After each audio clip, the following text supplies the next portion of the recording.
In the misty fields near Arracourt, France, on September 19, 1944, First Lieutenant Merwin Marston of the 36th/37th Tank Battalion clung to the turret rim of his Sherman. His gunner peered through the periscope, scanning the fog-shrouded landscape for the formidable German Panther tanks, whose sloped armor had proven almost impenetrable to standard American shells. Unknown to Marston and his crew, their ammunition rack held 6 rounds that would fundamentally alter the tactical landscape of armored combat. These were M93 High-Velocity Armor-Piercing rounds, each containing a tungsten carbide core, capable of transforming their medium Sherman into a weapon German tankers would soon learn to dread. The psychological impact of this new ammunition would be as devastating as its penetrating power, shattering German assumptions about American tank capabilities and forcing a complete reassessment of the Panther's perceived invulnerability. You might be wondering, how did this specialized ammunition come to exist, and what was its true impact on the war? We will explore that question and the full story of its development later in this account. The journey of how a specialized ammunition type reshaped the dynamics of armored warfare did not begin on the battlefields of France, but rather in the testing facilities and industrial complexes across the United States. Here, metallurgists and ballistic engineers raced against time to resolve a critical issue that threatened to undermine American armored operations in Europe. By early 1944, the United States Army confronted a challenge that military planners had not adequately foreseen. The M4 Sherman tank, the bedrock of American armored divisions, frequently encountered German tanks it could not reliably defeat from the front. Germany's response to the Soviet T-34, the Panther, featured a potent 75mm high-velocity gun paired with an 80mm glacis plate, angled at 55 degrees. This design created an effective thickness of approximately 140mm, rendering it nearly impervious to American tank guns. American intelligence had significantly underestimated both the number and quality of Panthers that would be deployed.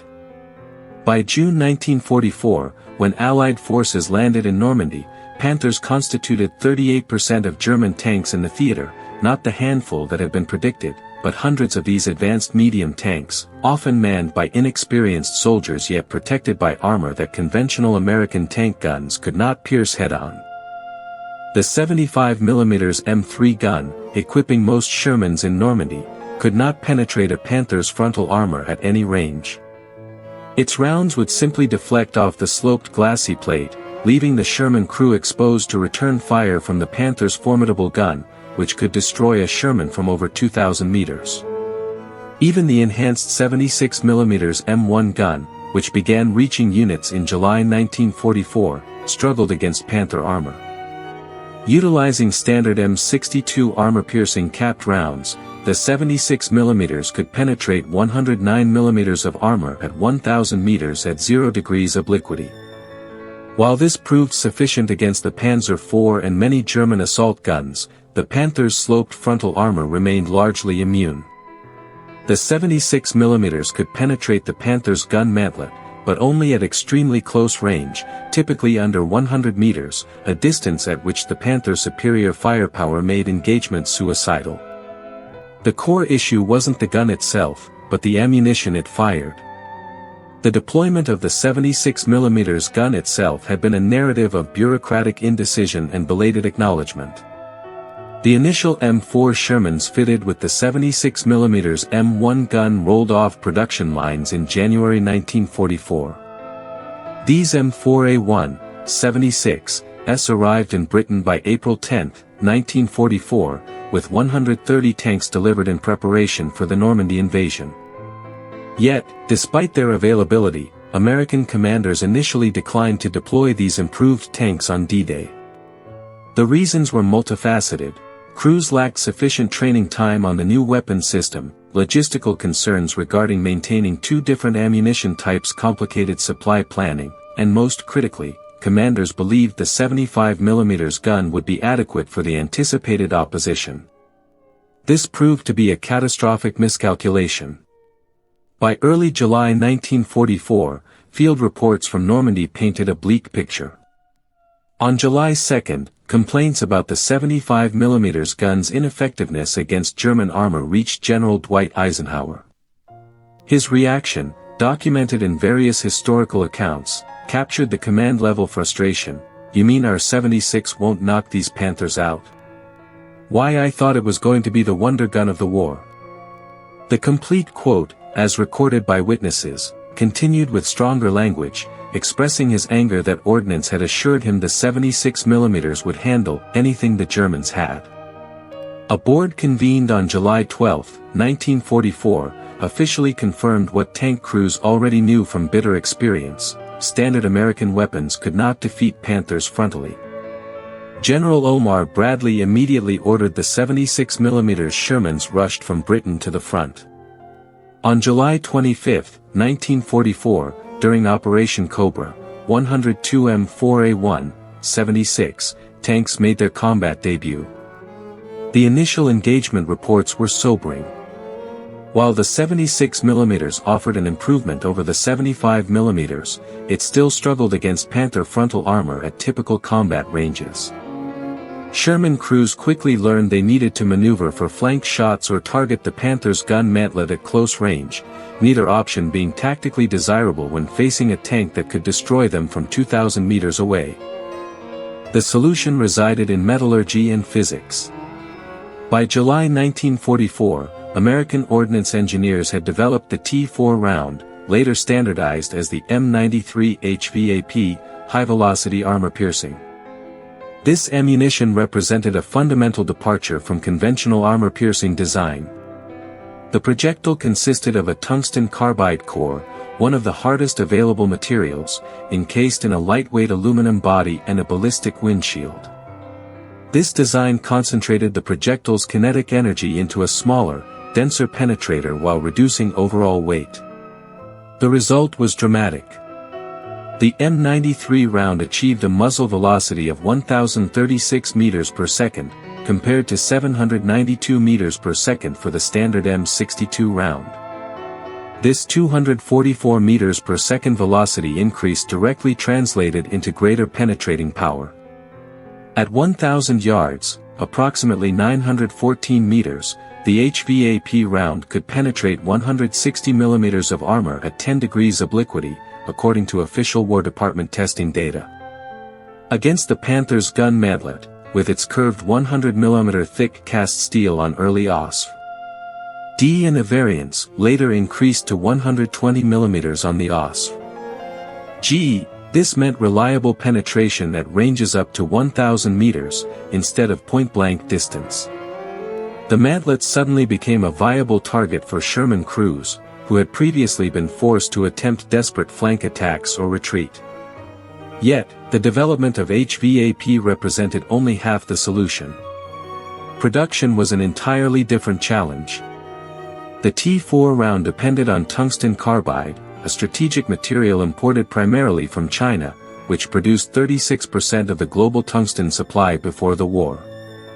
Tungsten was vital to numerous war industries, with machine tools, armor-piercing ammunition from multiple calibers, armor plate hardening, and various industrial processes all competing for limited supplies.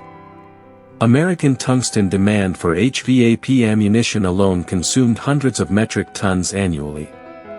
Each 76mm HVAP round contained approximately 0.8 kilograms of tungsten carbide, meaning a Sherman carrying 6 rounds required nearly 5 kilograms of this scarce material. China produced approximately 10,000 metric tons of tungsten concentrate in 1944, but this had to serve all Allied needs across all applications. The United States supplemented Chinese imports with domestic production from limited deposits in Colorado, Nevada, and California, but total availability remained constrained. Germany's tungsten position was far worse, with Swedish imports declining sharply as the war turned against the Reich and domestic production remaining minimal. By 1945, German factories desperately hoarded tungsten for machine tools needed for aircraft engine production, while Panther crews received only standard ammunition. The United States Ordnance Department had been testing HVAP projectiles since spring 1942, but production at scale did not begin until after the Normandy landings revealed the extent of the Panther problem. In July 1944, production of 3-inch HVAP rounds for tank destroyers reached 1,000 rounds. August saw 1,000 rounds of 76mm HVAP produced, and September yielded another 1,076mm rounds. Not until November 1944 did monthly production reach 5,000 rounds for the 76mm, ramping to 7,000 rounds per month by January 1945. By March 1945, approximately 33,000 rounds of 76mm HVAP ammunition had been produced, representing a significant industrial effort, but still a fraction of what was needed. By February 1945, the average 76mm Sherman in Europe had received a total of 5 HVAP rounds. 5 rounds to face an enemy deploying Panthers as the standard tank in Panzer divisions. A Sherman company with 17 tanks would possess 85 HVAP rounds total when facing German units that might field 30 or more Panthers. The first HVAP rounds reached the European theater in August 1944, but their arrival was overshadowed by broader tactical problems. The Normandy hedgerows had forced American armor into close-quarters combat where superior German guns could ambush Sherman columns. Tank crews faced an enemy who had learned to position Panthers in hull-down positions, exposing only the heavily armored turret while keeping the more vulnerable hull hidden. German doctrine emphasized first-shot capability, with Panthers waiting in prepared positions, allowing American columns to approach before opening fire from ranges where American return fire was ineffective. The psychological impact on American tank crews was severe. Crews nicknamed the Sherman the Ronson lighter, claiming it ignited every time. While post-war analysis showed this reputation was exaggerated, the perception shaped behavior. Tank commanders who spotted Panthers often chose to call for artillery or air support rather than engage directly, ceding tactical initiative to an enemy who could be defeated with the right ammunition and tactics. The arrival of HVAP rounds began changing this calculus, but slowly, hampered by the scarcity of the ammunition and the lack of training on its capabilities and limitations. The first widespread combat use of HVAP ammunition came not in Normandy's hedgerows, but in the open country of Lorraine, where American armored divisions had broken out into terrain that favored German defensive tactics.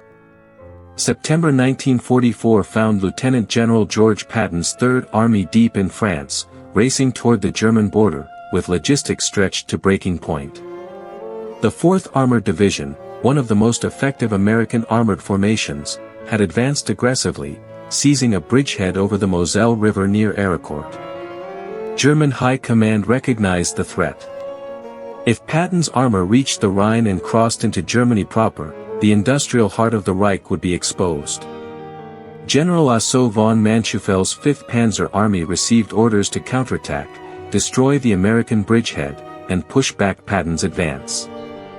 The German force assembled for this attack included 2 newly formed Panzer brigades, the 111th and 113th, equipped primarily with Panther tanks fresh from German factories. On paper, the German advantage appeared overwhelming. The 2 brigades together fielded approximately 150 tanks against Combat Command A of the 4th Armored Division, which possessed roughly 50 Sherman tanks. The 113th Panzer Brigade alone entered battle with approximately 90 tanks and assault guns combined in both battalions, including 42 Panthers and 40 Panzer IVs. German planners anticipated a rapid victory. The Panthers' technical superiority should compensate for any American advantages in logistics or air support.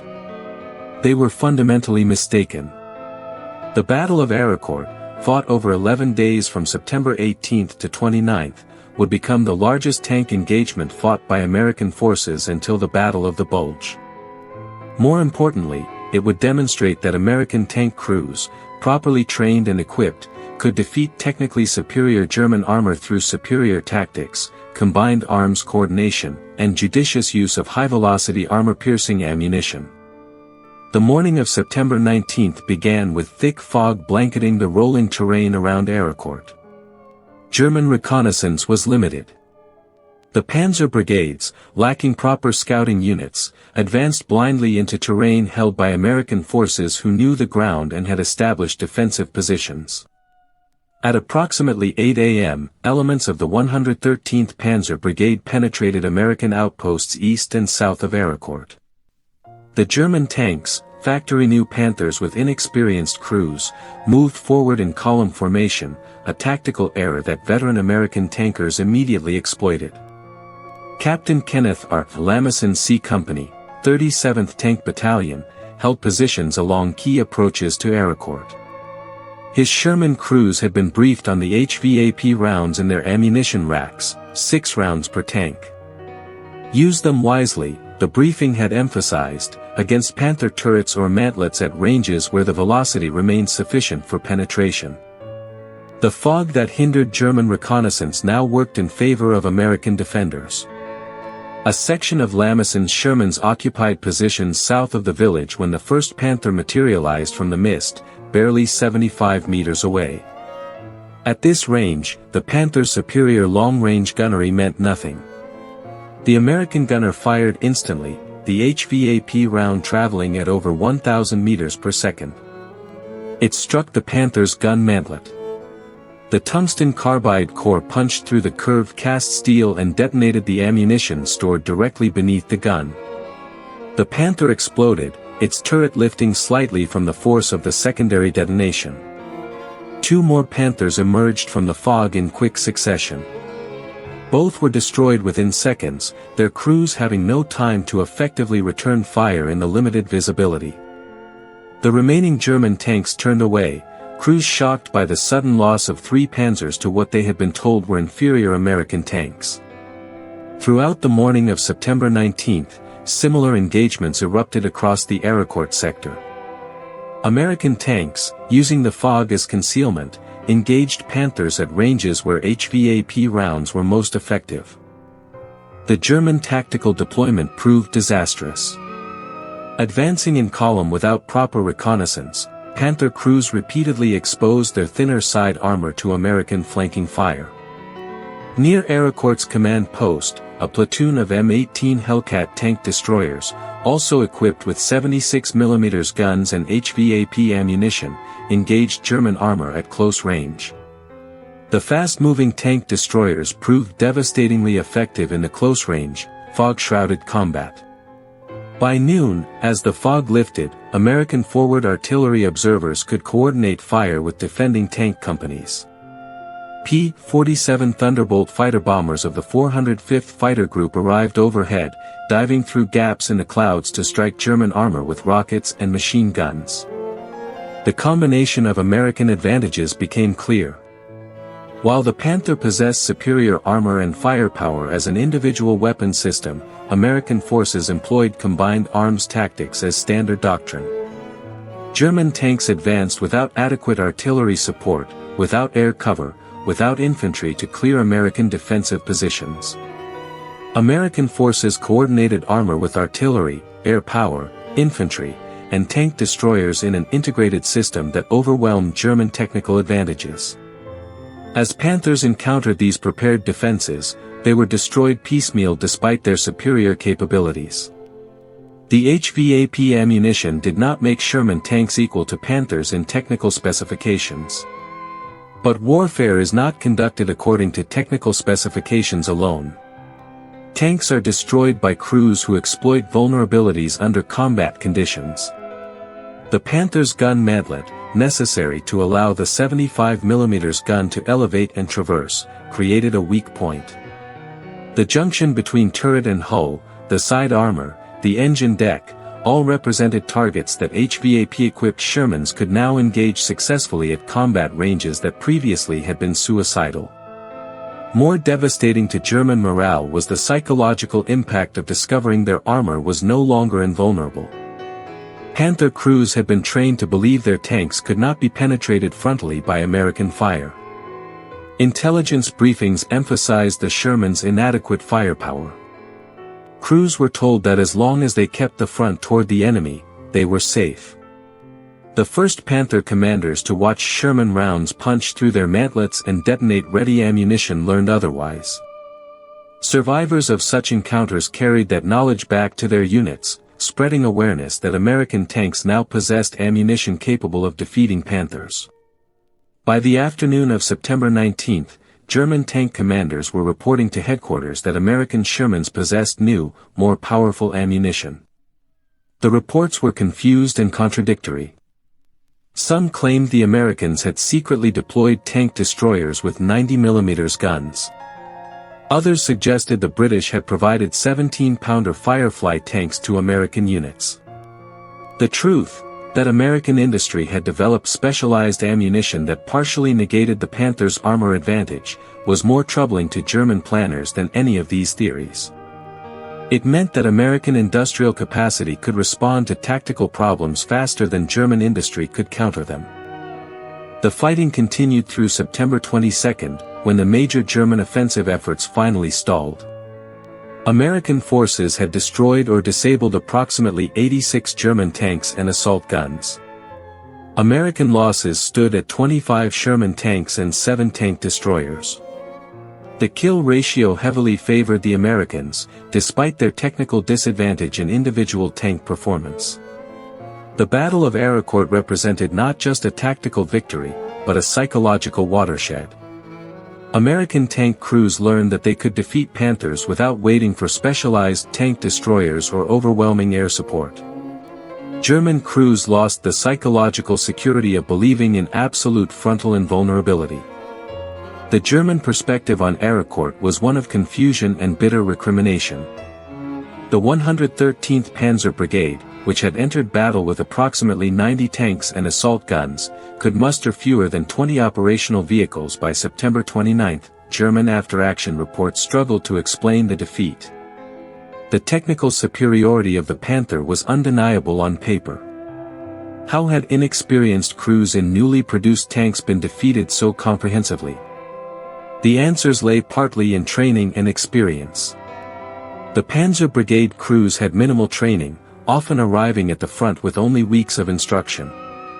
American tank crews in the 4th Armored Division were veterans who had fought across France, understood combined arms warfare, and had learned to read terrain for tactical advantage. But training alone did not fully explain Panther losses, particularly the penetrations that should not have been possible with standard American ammunition. German intelligence officers examining destroyed Panthers found entry holes smaller than expected, suggesting a subcaliber projectile. Examination of unexploded rounds recovered near disabled tanks revealed the truth: the Americans had deployed tungsten-cored ammunition. This discovery had profound strategic implications. Germany itself had developed similar ammunition, the Panzergranate 40, which used tungsten cores to improve penetration. But German tungsten supplies were critically limited by late 1944, with production focused on machine tools rather than ammunition. If Americans could field specialized tungsten-cored ammunition in quantities sufficient to distribute to frontline tank units, it demonstrated an industrial capacity and resource access that Germany could not match. Not only were American tanks more numerous and better supported logistically, but they were now equipped with ammunition that partially negated Germany's carefully engineered technical advantages in armor protection. The impact of HVAP ammunition on the German army extended beyond the immediate tactical results at Arracourt. As word spread through American armored units that the new ammunition could defeat Panthers under favorable circumstances, tank crews became more willing to engage German armor directly. The psychological paralysis that had affected some units during the difficult Normandy fighting began to dissipate. Crews still respected the Panther's capabilities, but no longer felt helpless against it. This shift in morale proved crucial for subsequent operations. A crew that believes it can fight will engage aggressively, seeking advantageous positions and taking calculated risks. A crew that believes it is outmatched will hesitate, ceding initiative to the enemy. HVAP ammunition, though in critically short supply, provided American tankers with a weapon that allowed them to fight Panthers on more equal terms. Even crews that had never fired an HVAP round benefited psychologically from knowing the ammunition existed and might be available when most needed. Commanders were forced to make difficult prioritization decisions with the limited HVAP supply. Tank destroyers, whose mission focused specifically on anti-tank combat, received preferential allocation. Sherman tanks, with their dual role of supporting infantry and engaging armor, often received fewer rounds despite encountering enemy tanks more frequently. This created operational tension between tactical needs and supply realities. The allocation system, managed at multiple command levels from army down to battalion, resulted in inefficiencies. Some units received more HVAP than they could immediately use, while others exhausted their supply within days and received no resupply despite urgent requests. When German forces launched their surprise offensive in the Ardennes in December 1944, American tank units faced renewed intense pressure. The Battle of the Bulge saw hundreds of Panther and Tiger tanks deployed in winter conditions that favored defensive fighting and limited Allied air superiority due to poor weather. American crews relied heavily on their scarce HVAP ammunition to engage German heavy armor. The shortage became critical within days of heavy fighting. Some units exhausted their HVAP supply completely and found resupply requests going unfulfilled as logistical networks struggled to deliver ammunition through snow-blocked roads disrupted by German advances. Yet even in the difficult fighting of the Ardennes, American forces demonstrated that tactical skill and combined arms coordination could compensate for technical disadvantage.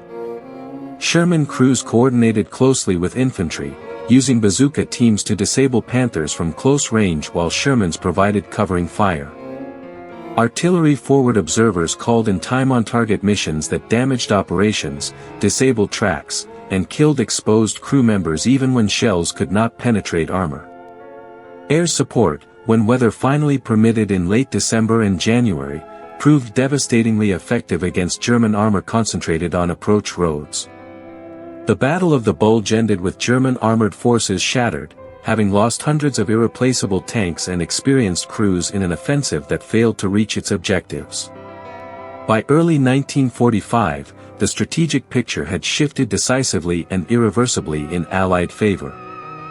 American and British forces were preparing to cross the Rhine. Soviet armies were advancing from the east, having shattered German defensive lines in massive winter offensives. Germany's industrial capacity was collapsing under combined strategic bombing, loss of territory containing critical resources and manufacturing facilities, and severe shortages of raw materials including fuel and tungsten. Panther production, which had reached 3,900 units in 1944, fell sharply in early 1945 as factories were bombed, transportation networks disrupted, and raw materials became unavailable. Even when Panthers were produced, fuel shortages often kept them immobile. German tank units in the final months frequently abandoned tanks not because of combat damage but because they had no fuel to operate them. The technical limitations of HVAP, while less publicized than its successes, deserve examination for historical completeness. The tungsten carbide core, while excellent at penetrating armor when conditions were favorable, was inherently brittle. Below certain impact velocities, approximately 2,300 to 2,500 feet per second, the core could shatter on contact rather than penetrating. This meant that HVAP effectiveness declined significantly at longer ranges where velocity had decreased. The effective range against Panther mantlets was approximately 1,000 meters. Beyond this distance, the probability of the core shattering on impact increased substantially. American tankers learned these limitations through combat experience, sometimes tragically. Crews that fired HVAP at Panthers beyond effective range wasted scarce ammunition and often provoked return fire from German guns that remained effective at much longer ranges. Training on proper HVAP employment was often ad hoc, as the ammunition arrived at frontline units faster than training materials could be developed. Many crews learned effective employment techniques through trial and error under combat conditions. Sergeant Francis Baker's documented experience on November 20, 1944, illustrated both the potential and limitations of HVAP in actual combat. His Sherman, equipped with a 76mm gun and carrying HVAP rounds, engaged a Panther at approximately 800 yards. Baker's gunner fired at least 7 rounds, with multiple hits observed on the Panther's armor. To Baker's frustration, the rounds bounced off without achieving penetration. The engagement demonstrated that even HVAP had significant limits against sloped armor at oblique angles. The Panther withdrew from the engagement rather than continuing the fight, so the action was not a complete tactical failure, but it reminded Sherman crews that HVAP was not a magical solution. Proper tactics, careful shot placement, favorable range estimation, and advantageous angles of engagement remained critical factors. HVAP gave American tankers significantly better odds, but success still required skill and judgment. Post-war analysis of HVAP ammunition revealed both its successes and limitations. Against the Panther's gun mantlet at ranges up to 1,000 meters, HVAP was highly effective when hits were achieved, reliably penetrating and often causing catastrophic secondary explosions. Against the glacis plate, results were poor except at very close ranges and favorable angles. The extreme slope meant that tungsten cord rounds traveling at high velocity often ricocheted or shattered on impact. This meant Sherman crews still needed to maneuver for advantageous shot angles, flanking Panthers when tactically possible. The ammunition did not make Sherman tanks technical equals to Panthers, but it gave American crews a fighting chance in engagements where previously they had little hope of frontal penetration. The Korean War, beginning in June 1950, provided another combat test of HVAP effectiveness. American Sherman tanks, now primarily the M4A3E8 variant armed with 76mm guns, faced Soviet-built T-34/85 tanks in North Korean and later Chinese service. Unlike the situation in Europe where HVAP had been critically scarce, by 1950, tungsten supplies were no longer constrained by competing wartime demands, and substantial stocks were readily available. American tank crews in Korea found that HVAP rounds easily penetrated T-34/85 armor at normal combat ranges. The T-34/85, while capable, possessed armor protection significantly inferior to the Panther. Its 90mm thick turret front and 45mm thick glacis plate could not resist tungsten cord projectiles fired at high velocity from 76mm guns. American Shermans in Korea achieved remarkably favorable exchange ratios against communist armor, due partly to superior crew training but also significantly to the plentiful availability of HVAP ammunition. The effectiveness of the 76mm Sherman in Korea was bittersweet for veterans of European combat. The ammunition that could have been more widely employed in Europe proved devastatingly effective in Asia when supply constraints no longer limited employment. The German perspective on American HVAP ammunition, gathered from post-war interrogations and examination of captured documents, revealed grudging professional respect and deep frustration. German ordnance officers recognized that American industry had solved the tungsten core ammunition problem more successfully than German manufacturers, despite Germany having pioneered the underlying technology. While Germany had developed tungsten cord ammunition with the Panzergranate 40 series, production limitations meant these rounds were never available in sufficient quantities. American production of HVAP, though also limited by tungsten scarcity, still exceeded German substantially by late 1944. German tank crews interviewed after the war frequently mentioned American ammunition improvements as a significant factor that complicated their tactical situation. The knowledge that Sherman tanks could penetrate Panther mantlets at combat ranges meant German crews could not simply rely on frontal armor for protection. This forced more cautious tactics, slower advances, and greater reliance on defensive positioning. But defensive warfare ceded initiative to American forces, allowing them to employ combined arms tactics that negated German advantages. The psychological impact of losing armor and vulnerability contributed to the increasingly defensive mindset that characterized German armored operations in 1944 to 1945. Technical analysis of HVAP projectiles recovered from German tank wrecks provided German engineers with a detailed understanding of American ammunition design. The tungsten carbide core surrounded by lightweight aluminum body sections represented an efficient use of scarce strategic material that maximized penetrating power while minimizing tungsten consumption per round. The lightweight carrier body allowed higher velocities without excessive barrel wear, while the dense tungsten core retained kinetic energy over distance far better than steel penetrators. German engineers recognized these advantages, but lacked the industrial capacity and material resources to respond with similar developments. By late 1944, German tank and ammunition production focused entirely on maintaining output of existing designs rather than developing new ammunition types. The Panther's KWK 42 75mm gun already possessed excellent penetrating power with standard ammunition against Allied tanks, so developing improved German rounds was not the critical priority. Developing new ammunition would require tungsten Germany could not spare, and retooling that factories struggling under the pressure of Allied air attacks could not accommodate. German tanks in the final year fought with ammunition designs dating to 1942 and 1943, while American ammunition continued improving. The Battle of Arracourt's historical significance extended far beyond immediate tactical results. The engagement proved conclusively that American armored doctrine, emphasizing mobility, combined arms coordination, superior logistics, and overwhelming material support, could consistently defeat German tactical methods relying heavily on superior individual tank performance. German commanders had designed their 1944 Panzer brigades around the Panther's technical capabilities, assuming armor and firepower would compensate for inexperienced crews and limited support. This assumption proved catastrophically false. The lesson was clear to military observers on both sides: technical excellence in weapons design mattered and provided advantages, but operational excellence in combined arms warfare, superior logistics, and better training mattered more for achieving tactical and operational success. The impact of HVAP on individual tank crews deserves consideration beyond purely technical analysis.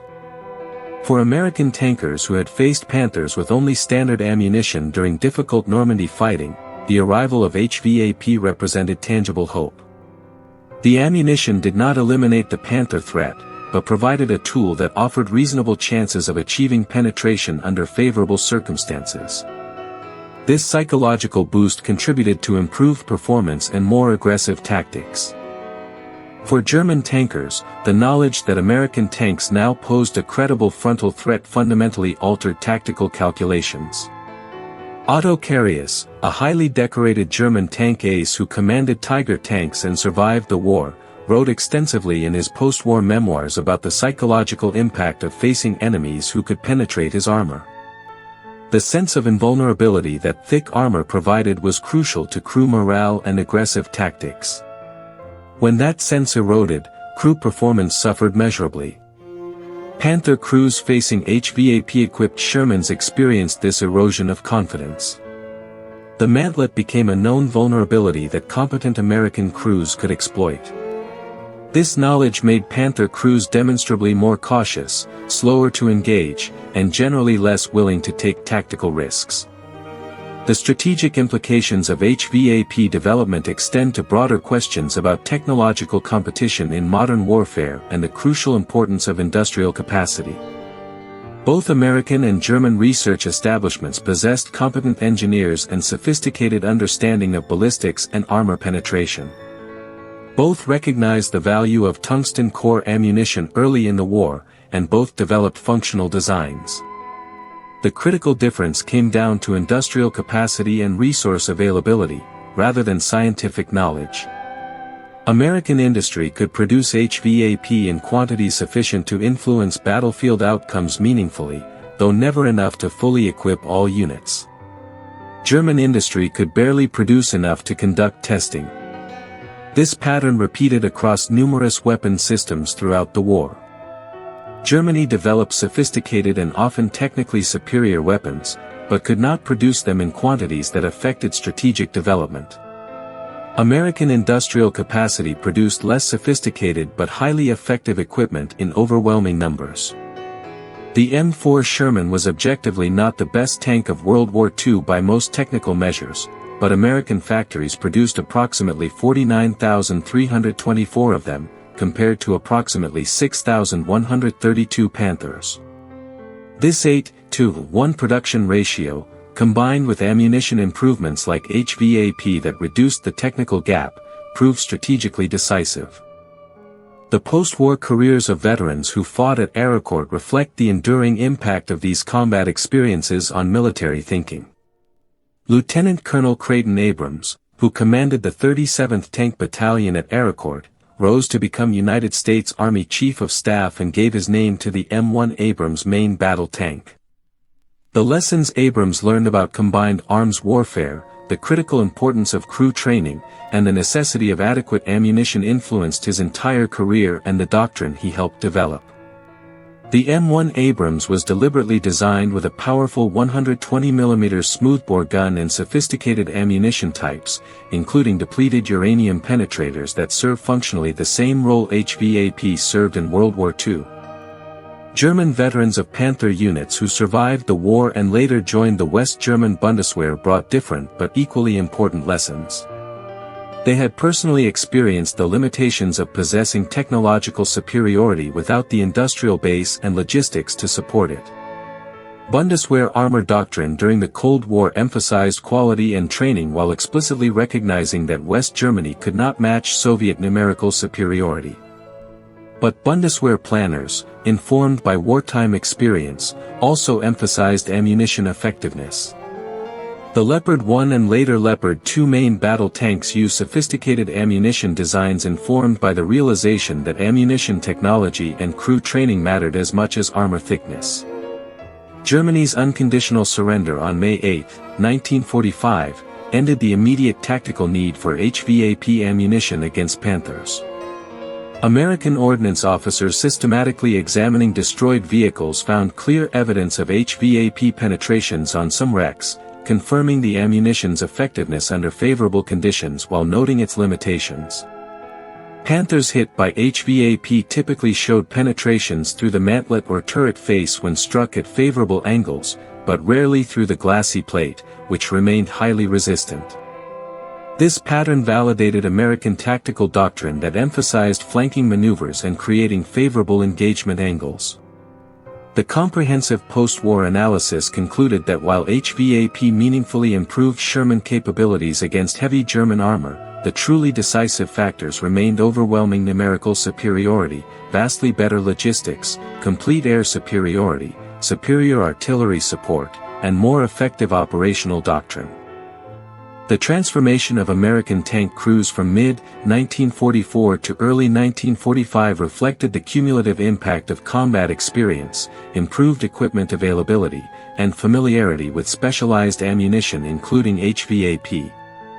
Crews that landed in Normandy in June 1944 were often genuinely apprehensive about facing German armor, particularly Panthers and Tigers. By early 1945, after months of sustained combat, significant training improvements, increased availability of 76mm Shermans, and growing familiarity with HVAP ammunition, American tankers approached engagements far more confidently. This psychological shift had direct tactical consequences. Confident crews fought more aggressively, took calculated risks when opportunities appeared, and exploited tactical advantages.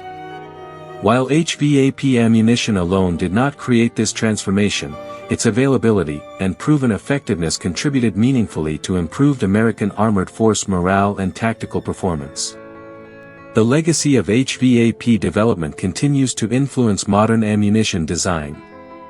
American armor doctrine from 1945 onward consistently emphasizes ammunition effectiveness as a critical component of tank design.